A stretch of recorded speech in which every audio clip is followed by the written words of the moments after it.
شاعری کو دیکھا جائے تو شاعری کا جو شوق ہے مجھے وراثت میں ملا ہے ماشاءاللہ، اور شاعری بھی وراثت میں ملی ہے باقاعدہ، خاندانی یہ سلسلہ ماشاءاللہ سے چلتا آ رہا ہے باقاعدہ۔ اس طرح صاحب دیوان شاعر تو ہمارے خاندان میں نہیں تھا، اور یعنی ادبی گھرانہ، جی الحمدللہ شروع سے بہت پڑھا لکھا گھرانہ ہے اور ادبی ذوق کا مالک ہے الحمدللہ ماشاءاللہ۔ اچھا، شاعری کے حوالے سے آپ نے بات کی، تو آپ کے خیال میں پاکستان کا کوئی ایسا شاعر ہے موجودہ دور میں جس نے ہر صنف سخن میں طب آزمائی کی ہو، اس نے اپنا ایک رنگ پیش کیا ہو؟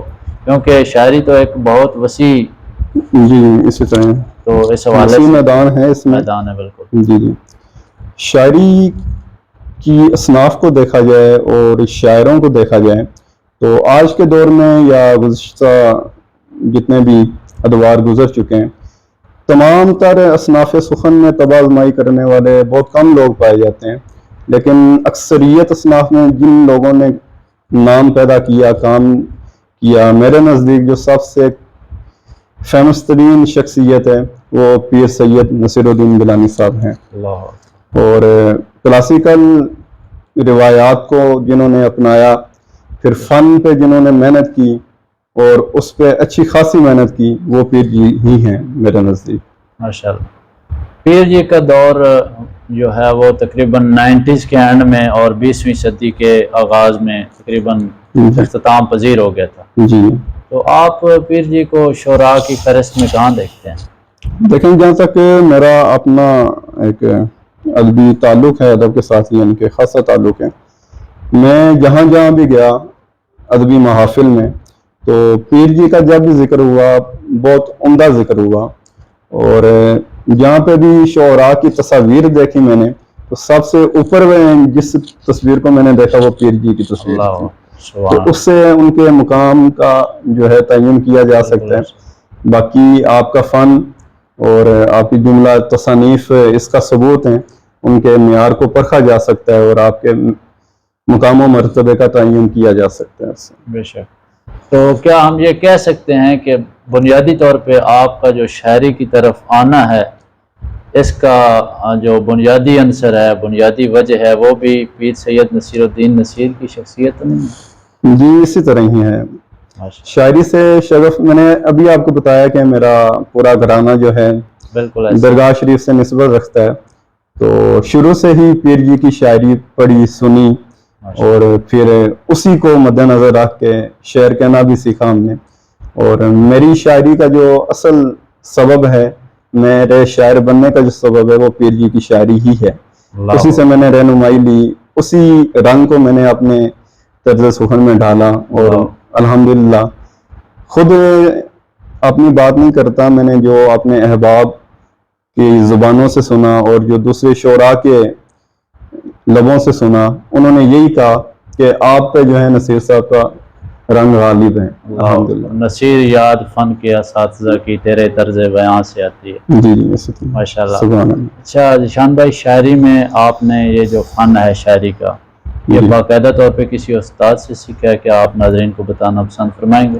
جی جی، اس میں شاعری کے فن کے سیکھنے کو بھی جو وجہ بنی وہ بھی پیر جی بنے۔ ماشاءاللہ۔ شروع سے شاعری کیا کرتا تھا، لیکن باقاعدہ جو شاعری کا فن تھا علم العروض، اس سے اتنی واقفیت نہیں تھی، بس وہ جس طرح ماتروں کو یا ردم کو مد نظر رکھ کے شاعری کی جاتی تھی، جو ذہن میں تھا شروع میں وہی کرتا تھا۔ پیر جی پہ خاصا میں نے کلام لکھا، مناقب لکھی آپ کی، تو ایک پیر جی کی منقبت تھی وہ میں نے شیئر کی ہوئی تھی فیس بک پہ، تو علامہ خالد رومی صاحب ہیں، انہوں نے دیکھا تو دیکھے کہا ماشاءاللہ اچھا کلام ہے لیکن محنت کرو مزید۔ میں کہا اچھا جی، کیا اس میں کوئی خرابی ہے، کوئی رہنمائی فرما سکتے ہیں؟ آپ فرما دیں۔ تو انہوں نے کہا بس وزن کی کمی ہے، باقی ماشاءاللہ اچھا کلام ہے۔ تو تب پھر میرے اندر یہ جستجو پیدا ہوئی کہ وزن بھی کوئی چیز ہے شاعری کے، ہو سکتا ہے اصول ہوں، قوانین ہوں، تو پھر میں نے انہی سے مشورہ کیا، انہوں نے ابتداً مجھے تھوڑا عروض کے بارے میں بتایا، یعنی کہ اس راہ کی طرف لانے والے مجھے علامہ خالد رومی صاحب ہیں، اور وہ بھی ایک ملاقات ہوئی تھی تو انہوں نے کہا چلیں آپ کو بتاؤں گا ملاقات ہوئی کبھی. تو ایک ملاقات میں انہوں نے مختصراً تعارف کروایا، لیکن پھر باقاعدہ میں نے خود اس فن کو سیکھا اور اس کی کتابیں جو ہیں وہ تلاش کی، یعنی اپنی تحقیق کے مطابق اس کو میں نے سمجھا، پرکھا، اور اس میں جو کچھ آج میرے پاس ہے وہ الحمدللہ میں نے حاصل کیا. یہ حقیقت ہے کہ جس چیز کا بندے کو شوق ہو وہ بڑی آسانی سے حاصل کر لیتا ہے. اللہ کا قرآن بھی یہی کہتا ہے کہ انسان جس چیز کی کوشش کرے وہ اس کو حاصل کر سکتا ہے. تو ماشاءاللہ بڑی خوشی ہوئی ہے جان کے کہ آپ باقاعدہ شاعری کا فن سیکھ کر شاعری کر رہے ہیں. یہ بہت بڑی بات ہوتی ہے کسی بھی فن کو باقاعدہ طور پہ سیکھ کے پھر اس پہ کام کرنا، کیونکہ بعض لوگ جو ہے وہ بڑے بے ڈھنگے طریقے سے کسی بھی میدان میں کود پڑتے ہیں اور پھر بعد میں وہ اپنے لیے تو رسوائی کا سامان بنتے ہی ہیں، لیکن اس فن کے لیے بھی مطلب اس کو مزید خراب کرنے کے زمرے میں لے جاتے ہیں. شاعری کے حوالے سے آپ نے بتایا کہ آپ نے سب سے پہلے پیر جی کی منقبت لکھی، تو کچھ یاد ہے کہ یہ کون سے دور کی بات ہے؟ دور تو تقریباً جب میں میٹرک میں تھا، یعنی تقریباً یہ 2000 کے بعد کی بات ہے. ماشاءاللہ، مطلب میٹرک کے شاعری اس سے پہلے بھی کیا کرتا تھا، لیکن باقاعدہ جو ہے سلسلہ جو ہے وہ پھر بعد میٹرک کے بعد شروع ہوا. ماشاءاللہ. تو آپ کون سی صنف سخن پہ زیادہ کام کر رہے ہیں؟ میں تقریباً ہر صنف سخن پہ طب آزمائی کرتا رہتا ہوں. ماشاءاللہ. کوئی مخصوص نہیں ہے. غزلیات پہ، مناقب پہ، نعت پہ، ان پہ زیادہ کام کیا گیا ہے ابھی تک. اور ویسے بھی کوئی بھی شاعر ہے تو ابتداً وہ جس صنف پہ طب آزمائی کرتا ہے وہ غزل ہوتی ہے. بالکل ایسے. تو غزل پہ میں نے کافی کام کیا ہے. باقی اس کے علاوہ نعت اور مناقب میرا محبوب ترین مشغلہ ہے اس پہ طب آزمائی کرنے کا. اس کے علاوہ سلام وغیرہ بھی، اور اہل بیت کی بارگاہ میں کلام لکھنا میرا جو ہے نا سب سے بڑا شوق ہے. تقریباً کتنی زبانوں پہ آپ نے شاعری کی ہے ابھی تک؟ ابھی تک الحمدللہ فارسی میں بھی کلام کہا ہے میں نے، اردو میں بھی، پنجابی میں بھی، سرائکی میں بھی، پوربی میں بھی، پٹھوہاری میں بھی کہا ہے کچھ کلام. اچھا، شاعری میں ایک بڑی ہی لطیف سی چیز ہے مائیہ نگاری. جی. تو کیا اس پہ بھی آپ کو کام کرنے کا کبھی موقع ملا یا کام کیا کچھ؟ مائیہ نگاری پہ میں پیر جی کے حوالے سے کام کر رہا ہوں. انشاءاللہ ان قریب سامنے آ جائے گا تو انشاءاللہ پھر بتایا جائے گا. آپ کیا سمجھتے ہیں اس حوالے سے کہ مائیہ نگاری جو ہے یہ اردو شاعری میں یا کسی بھی زبان میں یہ باقاعدہ کوئی مقام رکھتا ہے، یا ویسے فرضی طور پہ کچھ شعراء نے مطلب فرضی مائیے کہہ دیے اپنے محبوب کے لیے، یا مجازی عشق میں یا حقیقی میں، جس حوالے سے بھی دیکھا جائے انہوں نے کچھ ایک دو مائیے یا چار کہہ دیے، یا پھر یہ باقاعدہ طور پہ اس طرح آپ کہتے ہیں کہ غزل گوئی، نعت گوئی، پھر نظموں میں آئیں تو آزاد نظم ہے، پابند نظم ہے، نثر ہے، بہت ساری صنف سخن ہیں. تو مائیہ نگاری کو آپ مطلب ادب میں کس مقام پہ دیکھتے ہیں؟ دیکھیں، اگر مائیہ نگاری کو دیکھا جائے تو مائیے کا جو آغاز ہوا جی، اور مائیہ جو ہے یہ خالصتاً پنجابی لوک گیت ہے. پنجابی لوک گیت ہونے کی وجہ سے اس کے جملہ جو مضامین ہیں اور اس کی جو ابتدا اور اس کا جو ارتقاء ہے وہ بھی ہم پنجابی ہی کے مطابق دیکھیں گے. ابتداً اگر اس کو دیکھا جائے مائیہ ہے کیا، اس کی وجہ تسمیہ کیا ہے، اس بارے میں بھی کچھ آراء پائی جاتی ہیں، روایات ہیں کچھ. صحیح. پہلی رائے کے مطابق کچھ لوگ تو یہ کہتے ہیں کہ مائیہ جو ہے یہ ماہ سے مشتق ہے. ماہ ایک مہینے کو کہتے ہیں، فارسی زبان کا لفظ ہے. تو چاند کے پورے ہونے کو ماہ کہا جاتا ہے، یعنی ایک مہینے کا یہ چاند ہے. فارسی شاعری میں جو چاند ہے یہ محبوب کے استعارے کے طور پہ استعمال ہوتا آ رہا ہے. اپنے محبوب کو چاند کہہ دیا جاتا ہے. تو مائیہ نگاری میں جو ہے زیادہ تر مضامین محبوب کے ذکر کے بارے میں ہوتے ہیں، اس کے وصل کے، ہجر کے بارے میں، اس کی ادا کے بارے میں. تو اس حوالے سے بھی جو ہے نا اس کو مائیہ کہہ دیا جاتا ہے، مائیہ کا نام دیا گیا. یعقوب آسی صاحب ہیں، وہ کہتے ہیں کہ ماہ جو ہے مائیہ جو ہے یہ ماہی سے مشتق ہے، ماہی بمعنی مچھلی جی۔ تو کیونکہ مائیہ میں جو مضامین ہوتے ہیں وہ زیادہ تر تڑپ کے ہوتے ہیں، محبوب کے، ہجر کے ہوتے ہیں، تو جس طرح مچھلی بے آب ہو جاتی ہے نا پانی سے، جب اس کو نکال دیا جائے تو وہ تڑپتی ہے، تو وہی حالت مائیہ کے اندر بھی ہوتی ہے، اس طرح کے مضامین باندھے جاتے ہیں، تو اس نسبت سے بھی اس کو مائیہ کہا جاتا ہے۔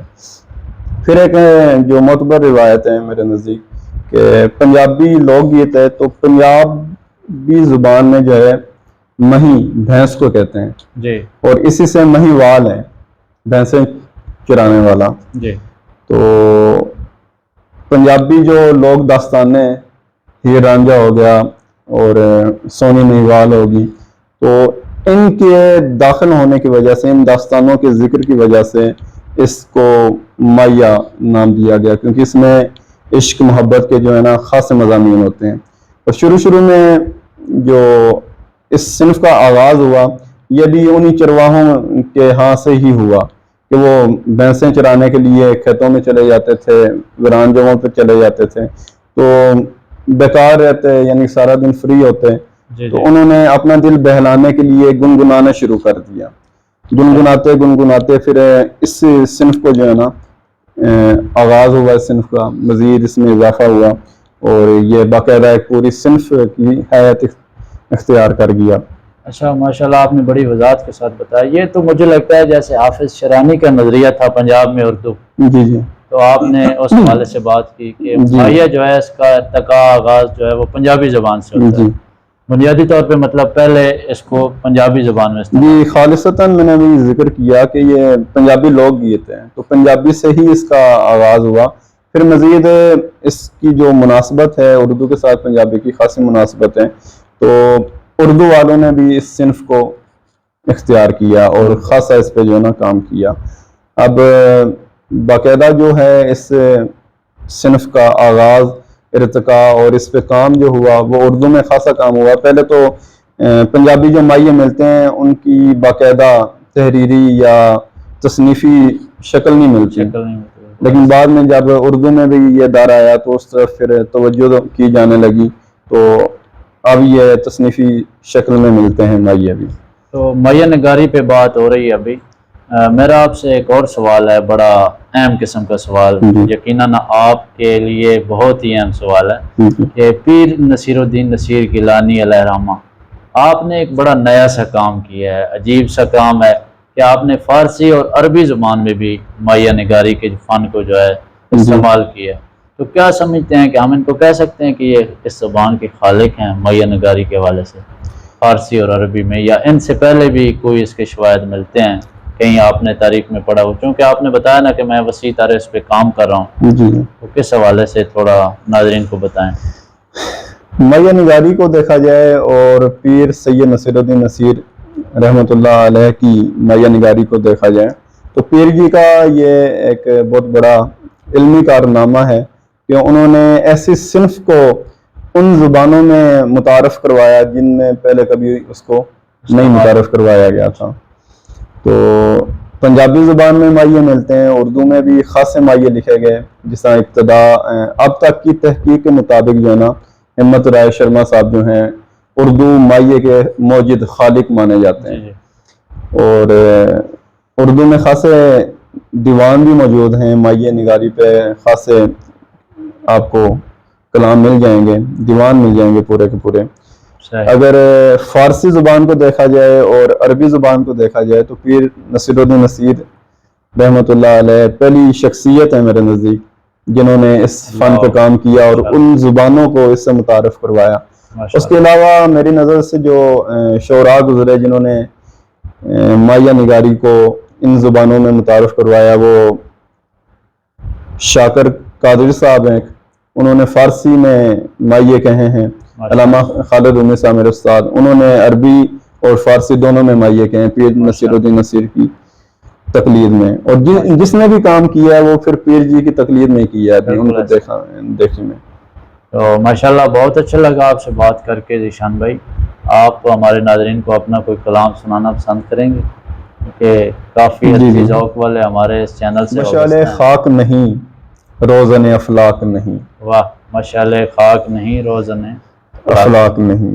مشعل خاک نہیں روزن افلاک نہیں، وجہ تفریق زمانہ میرا ادراک نہیں. واہ کیا بات، کیا کہنا. مشعل خاک نہیں روزن افلاک نہیں، وجہ تفریق زمانہ میرا ادراک نہیں. اور چشم خلقت میں بہت لوگ رہے پاکیزہ، چشم خلقت میں بہت لوگ رہے پاکیزہ، جب تہے قلب کھنگالا تو کوئی پاک نہیں. واہ کیا کہنا. جب تہے قلب کھنگالا تو کوئی پاک نہیں. اور یہ تمنائے دوام آہے سحر گاہی ہے، اللہ. یہ تمنائے دوام آہے سحر گاہی ہے، میری الفت میں ذرا شیوائے صفاک نہیں. کیا بات. میری الفت میں میری الفت میں ذرا شیوائے صفاک نہیں. اور اہل تطہیر کے ٹکڑوں پہ پلا ہو جو بشر، واہ. اہل تطہیر کے ٹکڑوں پہ پلا ہو جو بشر، میں قسم دیتا ہوں وہ پاک ہے ناپاک نہیں. کیا کیا. میں قسم دیتا ہوں وہ پاک ہے ناپاک نہیں. اور بارہا ماں نے میرے سر پہ رکھے ہاتھ کہا، بارہا ماں نے میرے سر پہ رکھے ہاتھ کہا، بچ کے بیٹا یہ زمانہ ہے تو چالاک نہیں. کیا بات، کیا بات. بارہا ماں نے میرے سر پہ رکھے ہاتھ کہا، بچ کے بیٹا یہ زمانہ ہے تو چالاک نہیں. اور کوئی ایسا بھی ہے ذیشان زمانے میں کہ جو، کوئی ایسا بھی ہے ذیشان زمانے میں کہ جو زیر احسان جناب شہ لولاک نہیں. واہ کیا بات. کوئی ایسا بھی ہے ذیشان زمانے میں کہ جو زیر احسان جناب شہ لولاک نہیں. ماشاءاللہ بہت خوب، بہت اعلیٰ. اللہ کریم آپ کو مزید ہمت اور توفیق عطا فرمائے. آمین. اچھا، دور جدید میں جو نوجوان اس طرف مائل ہونا چاہتے ہیں یا ہو رہے ہیں، شاعری کا شغف رکھتے ہیں، ادبی ذوق رکھتے ہیں، تو ان کے لیے کیا پیغام دیں گے؟ دیکھیں، شاعری آج کے دور میں تو بے شمار شاعر ہیں، شاعری کرتے بھی ہیں، لیکن شاعری کے فن سے وابستگی ہونا، واقف ہونا، یہ بہت ضروری ہے. اس کے علاوہ کلاسیکل شعراء کو پڑھیں، جدید شعراء کو پڑھیں، مطالعہ کریں جتنا ہو سکتا ہے. اور شاعری کے فن کو بھی ضرور سیکھیں، کیونکہ فن کے بغیر کوئی چیز بھی جو ہے نا معنی نہیں رکھتی. اور مضامین بھی ضروری ہیں، الفاظ بھی ضروری ہیں، اور خیالات بھی ضروری ہیں. ان تمام چیزوں کا جو ایک مجموعہ ہے وہ آپ شاعری کہہ سکتے ہیں. یہ نہیں ہے کہ صرف لفاظی ہی ہو، مضمون نہ ہو آپ اس کو شاعری بنا لیں، یا پھر مضامین ہو لیکن الفاظ نہ ہو، اس کا پیرائے اظہار نہ ہو. یہ چیزیں جو ہیں زیادہ اہمیت کی حامل ہیں. ان سب کو میں سمجھتا ہوں کہ اہمیت دینی چاہیے اور ان سب کی طرف توجہ کی ضرورت ہے. فن کو جس حد تک ہو سکے سیکھیں، اس میں تباہ آزمائی کریں.